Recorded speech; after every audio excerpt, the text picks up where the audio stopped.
Hello and welcome to Women in Retail Talks. I'm Christina Stidham, Associate Content Editor for the Women in Retail Leadership Circle. And today I'm joined by Flora Delaney, the president of Delaney Consulting and author of her new book, Retail, the Second Oldest Profession. Today we'll be discussing her new book and the key principles and action items for retailers that she introduces in the book. So welcome, Flora. Thanks for joining me on the podcast. Thank you so much, Christina. I'm really excited. It's a pleasure to be here. Awesome. So I just gave a brief introduction about you, but could you tell us a little bit more about yourself and your background? Certainly. I've been a retail consultant since 2005, which is quite a while. A lot of people use the term consultant to really mean I'm looking for a job, but I've actually selected this as my profession. And before that, I held officer positions at Musicland, Best Buy, Ahold, which is a European grocery retailer. They own several grocery chains here in the United States. I worked for a retail software firm that is now a part of JDA. And I was in marketing research back in the day, or what would today be called consumer insights, for a division of Unilever and Kraft. I hold a patent with Brian Albright in retail pricing and promotion modeling. And I think of my real specialization as working with retailers who need to reinvent or create a new retail concept, because I love working in that messy, creative space where retailers need to take their strategic innovations and their plans and designs and actually execute it, actually implement it, and figure out how they're going to get the efforts of their merchants and IT and marketing and sales organization all working together. I think of myself like a retail midwife, where I work in that messy process of creating something new with retailers and delivering it into the world. So that totally makes sense with the direction you took for your new book. So let's dive into that. Can you tell us why you decided to write the book? Why did you feel there was a need for it? Certainly. I wrote the book because my retail practice is around helping retailers thrive in either a new or a renewed operation. And that almost universally begins with some kind of an assessment early on to understand their pain points and the places they need to make changes to improve their business. And inevitably, no matter the size or the type of the retailer, we just kept seeing the same issues come up time and again. And when you look at retail books or retail conferences or retail experts, so many are too deeply academic to provide real-world guidance. They're either skewed towards one discipline like pricing or selling or managing, as if those things occur in a vacuum. Right. And what retail store managers and people at the very top level of corporations kept saying to me was, listen, I need something to help my people see how everything fits together. Too many of my talented employees only see retail from their singular perspective. It's sort of like that, if you only have, the only tool you have is a hammer, every problem looks like a nail scenario. So if your retail specialization is loss prevention or talent management or pricing, well, then the only tools in your toolkit probably revolve around LP or HR or pricing. And retailers need to be generalist enough to be able to connect the dots across all the key areas. And I think of those as the 7 fundamental principles, if you will. This is really meant to be a guidebook for that person who's developing their retail career, or that store owner who doesn't have deep resources in a corporate office that they can lean into. And so they're like, how do I find a quote unquote coach, or how do I find my way out of removing obstacles to success that I keep battling against time and again? That's why I wrote the book. Yeah, to help them connect all those dots and find success for their business. So Exactly. Let's go back to those 7 timeless principles. You call them the 7 timeless principles to win in retail today. So can you take us through those 7 and why you pick those out as the ones that matter for retailers? Yeah, I mean, I didn't start off saying, oh, I bet there's 7, Right. I began, and I've been lucky enough to work throughout the US and the world with really diverse retailers. I work with, a woman who has her own boutique and one store. I've worked with little regional liquor store chains, and I've worked with national retailers like Target or Whole Foods. International retailers like A.S. Watson's, who is actually the largest retailer of health and beauty aids in the world. And those clients hire me because they think they have a certain kind of problem. And they all think the same thing, and that's that they're completely unique. Some are experiencing exciting growth phases and the pain that comes with scaling up in retail. And some are working really hard just to remain and not go out of business entirely. And you might think, well, so they hire consultants because consultants know know the answers. But the truth is, I learn as much as I teach, right? So working with so many different customers, what I learned was our issues are always 7 key things. It's either strategy, customer service, merchandising, pricing, marketing, managing, or operations. And so it doesn't really matter whether you're trying to align 18,000 workers in the store or you're just trying to get Sally to show up for her shift on time. It doesn't matter if you turn the key in the lock in the door and you turn the sign to open, or if you work in a sea of cubicles, from some 9 to 5 corporate headquarters. If you're not focusing on these 7 things in retail, you won't succeed. So the first is that retailers have to have a strategy that they can deliver on, and they have to stay unswervingly focused on that strategy to be meaningful to their customers. So whether it's Walmart's strategy of always the low price, or Little Edina Liquor's strategy of pouring its profits back into the community, that strategy has to be the core of every touch point with their shoppers. And everything emanates from the strategy. If you've got a strong strategy, every decision you make about your business is easier to make because you can always anchor off your strategy. Most critical, every retailer has to begin with customer service, right? E-commerce, brick and mortar stores, they all have to make their customers feel acknowledged, appreciated, and the center of their operation. And I think all of us would universally say retailers who sell suck. Retailers who solve problems and do it better than anybody else, well, those retailers build a dynasty. And so I would say for retailers who are struggling, for retailers who are in today's headlines, closing down stores, you will almost universally see that customer service is below par. So customer service to me is like the next critical item. So the next one is merchandising. That's my passion. I love merchandising because selecting products and showing them off in the most attractive fashion, helping customers make choices about which product will best meet their needs is where I could spend an hour talking. But for any retailer, that job of going into the marketplace and selecting a curated assortment that's going to inspire purchases has to be flawless to keep their brick and mortar or e-commerce site vibrant and alive. Merchandising is, for many retailers, the core of what they do. Pricing is the next piece because once you've got that product in, now you've got to price it, and it's super geeky for a lot of people. There's a lot of PhDs out there who will create algorithms to create the right price. And it is probably the one fundamental principle that I would say is most likely to be resolved with data and AI. So I do think there's a very real place for strong analytics and data, and boy, that's pricing.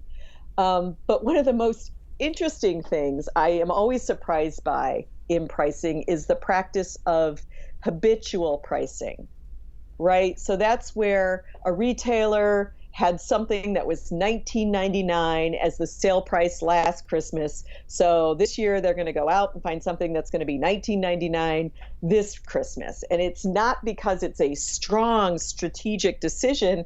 It's almost like it's just a habit. Right, because that's what they did last year. Exactly right. And if retailers can get better at pricing, that's where they can find several crucial points of margin that will maybe keep them alive during tough times.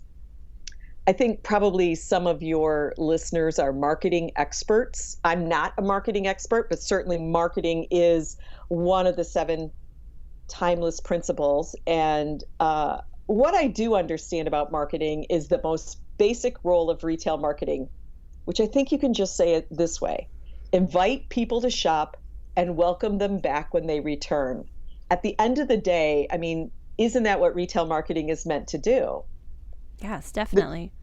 Yeah, I think selling stuff, which is what retail is about making sure you're ruthlessly efficient in spending your money to either invite people to come to your site or store and make purchases, or else invite them back and make them feel really good about their decision to return to you.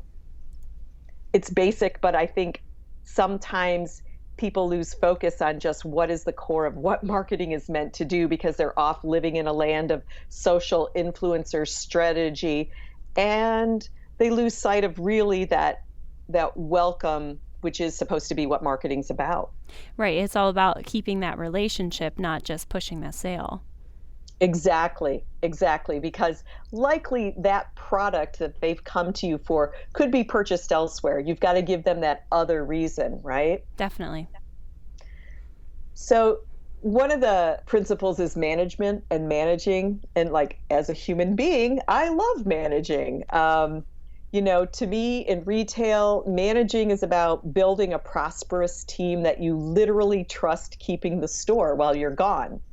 Whether that your store is a website, or whether your store is in a mall, a strip mall, or it's an Etsy site, it's an eBay site.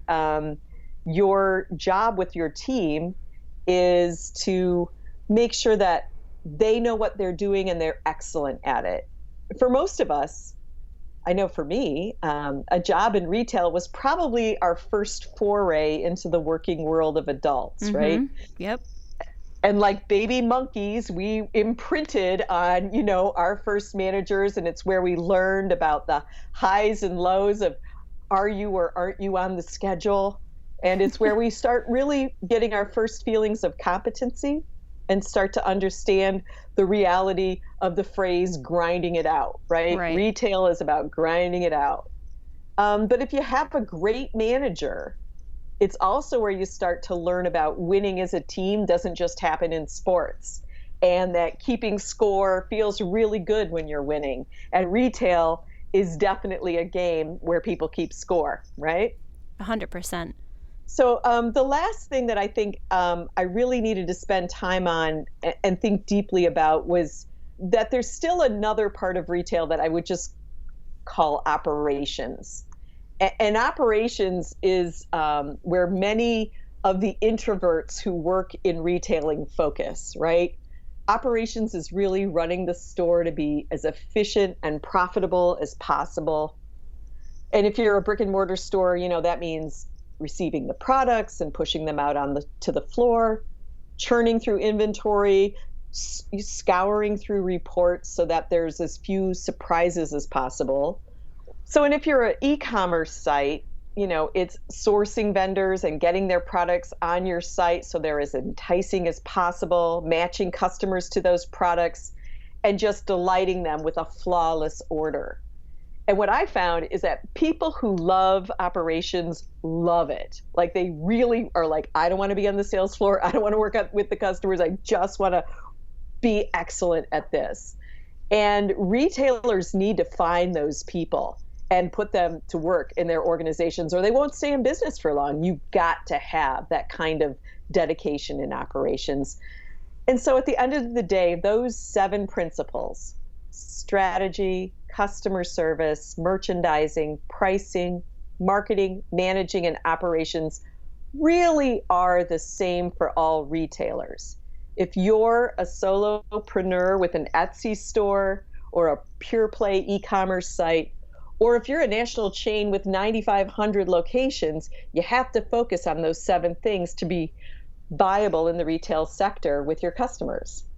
Yeah, going forward, focusing on all that customer experience, these are the 7 things that retailers can always go back to just improve upon those things that they might forget about in the day-to-day, but are essential, basically. Exactly right. These are the core of what makes this sector. This is what makes retail, and not healthcare and not insurance and not education. Definitely. And going beyond those timeless principles, you also, at the end of your book, included your 70 different action items that you would call the win today elements. And can you share just a couple of those action items that the retailers could find if they go and read your book? Certainly. Anyone who knows me knows that I'm a deeply pragmatic person. Maybe it's the achiever in me, that needs to turn the theory into what real life people need to do in order to make progress. But as I was writing the book, I knew it wasn't enough to just say, oh, figure out your blind items to get big profits, or here's how, have turnaround conversation with employees who are sliding. Like, you can say that, but what I needed to do was to say, and here is how you do that. So every subject in the book has this win today section where if a reader read something and said, oh yeah, you know what, that's an area I should look at, or that's something I want to improve, they can very specifically find things to do on their very next shift that they could do to make improvements and advancements. I wanted to connect to that person who was running their website or store, and they only had a little bit of time to devote to solving problems. Retail is a on your feet, fast-paced industry. And so these 70 win today elements in the book are meant to connect theory to the actual steps to take. That's awesome. And that's so essential because, you always hear all of these people saying, oh, change this and change that, focus on this new strategy. But how do you actually, in your day-to-day, get down to the nitty-gritty details of the small things that you can do to take a step towards those actions? Yeah. And, another thing to think about is I did put myself in the shoes of a person working in retail, whether that was at the store, the region, or corporate. And I thought about, well, how do they need to absorb advice? They're not going to sit down and digest 300 pages and walk away and go, okay, now I'm completely different. I wrote it in a way that a reader wouldn't have to read it in sequential order. They could literally flip to this section and say, well, this is the problem I'm having right now. It's promotions, or it's, inventory. It's doing physical inventories. It's whatever. And they could just flip to that section. And every section I tried to write in a way that they could bite it off in 15-minute chunks when they're on a break, so that they could really kind of just say, that's what I need to do. I'm going to get back to work. I'm going to try that. Definitely. Yeah, that's super digestible. And you also end the book with a few simple but very powerful statements. And that is, listen to your customers, listen to your team members, listen to your vendors, and listen to your marketplace for success. And can you elaborate on these points and why you chose that to be the closing cinching point of your whole book? Yeah. Listen, I wrote a piece many years ago called How Arrogance Brought Down Musicland. And it was the story of Best Buy buying the mall chains that Musicland had, which were Sam Goody for music and Suncoast for video stores. And I was a part of that team. So this is not me saying these people did this. This is also me taking ownership and saying, you know what? We were arrogant. We were incredibly successful in the late 90s. And we believed we had the secret sauce for retail success. You have a tight store SOP. We had a laser focus on accessory and warranty sales. We had great new technology for sale. We had a non-commissioned sales force. And we were like, this is the secret sauce. And we set our sights on malls, and those poor fools who shopped in Sears and Radio Shack is what we thought. And we said, you know what? We're going to go out there and we're going to change these stores. And we didn't listen to the Musicland executives who tried to tell us, hey, wait, there's authenticity and value in the stores as they are.